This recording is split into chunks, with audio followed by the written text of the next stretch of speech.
Orang beragama itu munafik. Di suatu sisi dia kelihatannya benar, sisi yang lain, waduh, jahat terhadap orang lain, semena-mena dengan orang, tukang bohong, tidak jujur, tidak tulus, pikirannya penuh dengan kejahatan terhadap orang lain. Memang mereka hidupnya diberkati, uang banyak, kerja bagus, keluarga baik, tapi penuh dengan kemunafikan.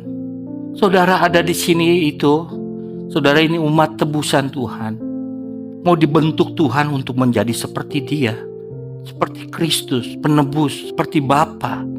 Karena firman Tuhan jelas di dalam Matius 5 ayat 8, orang yang hatinya tidak suci tidak mungkin melihat Allah. Melihat Allah ini bukan melihat secara fisik, saudaraku, tapi dalam hati. Orang yang suci hatinya, bagaimana orang kelihatan hatinya suci? Kelakuan. Bagaimana kelakuanmu terhadap orang lain? Itu hatimu. Jadi periksa kelakuan kita, perilaku kita. Itu sebabnya Tuhan Yesus mengatakan kasih Allahmu dengan segenap hati kepada Allah dan saudaramu.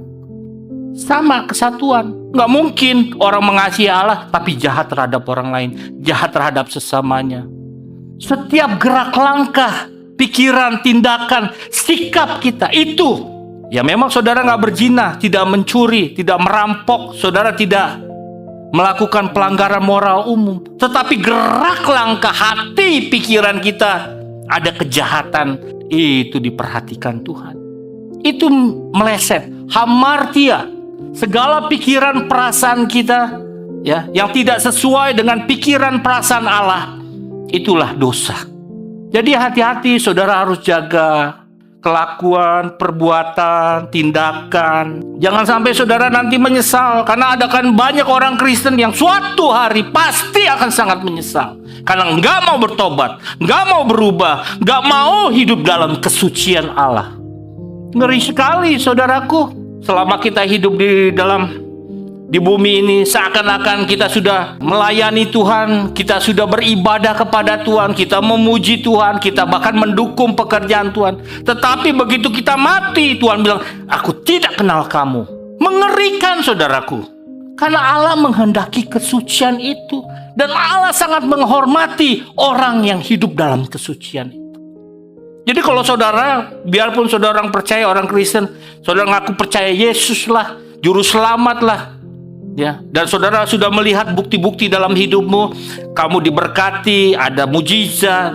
Tapi kalau saudara tidak hidup dalam kesucian, saudara tidak akan mungkin masuk dalam kerajaan Bapa. Karena hanya orang-orang yang suci, yang saleh, yang akan masuk dalam kerajaan Allah. Dan saudara dan saya ini kita pewaris. Amin. Artinya apa? Saudara dan saya, kita inilah yang memiliki potensi untuk menjadi anggota keluarga kerajaan Allah, anggota keluarga kerajaan Bapa di surga.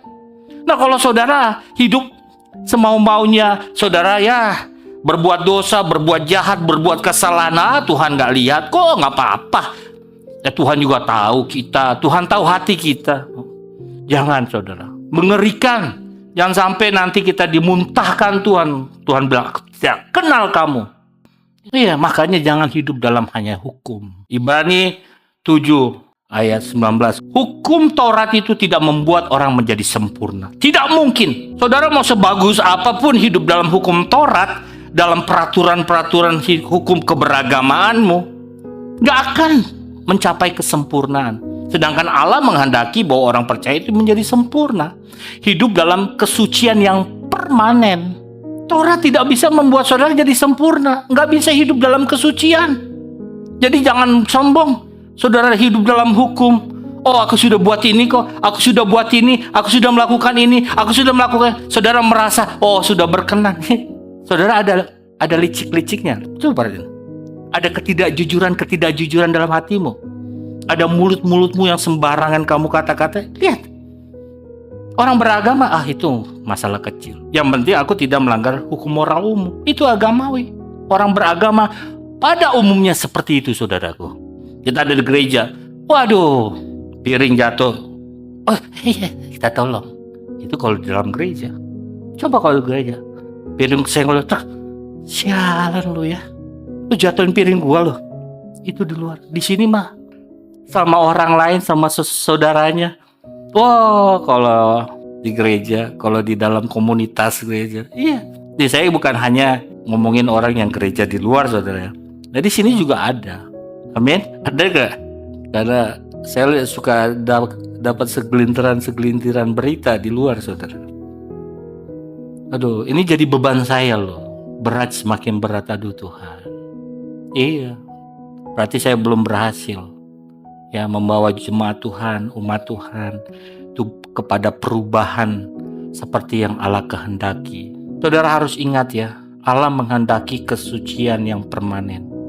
Bukan waktu-waktu tertentu saudara benar, saudara suci. Ini jangan sampai kita ya menganggap mudah, remeh karena kita tidak melanggar moral hukum umum. Pada umumnya kita merasa sudah berkenan. Kesucian yang dikehendaki oleh Bapa yaitu kesucian seperti kesucian pada Tuhan, yang dalam segala hal tidak bercacat bercelah.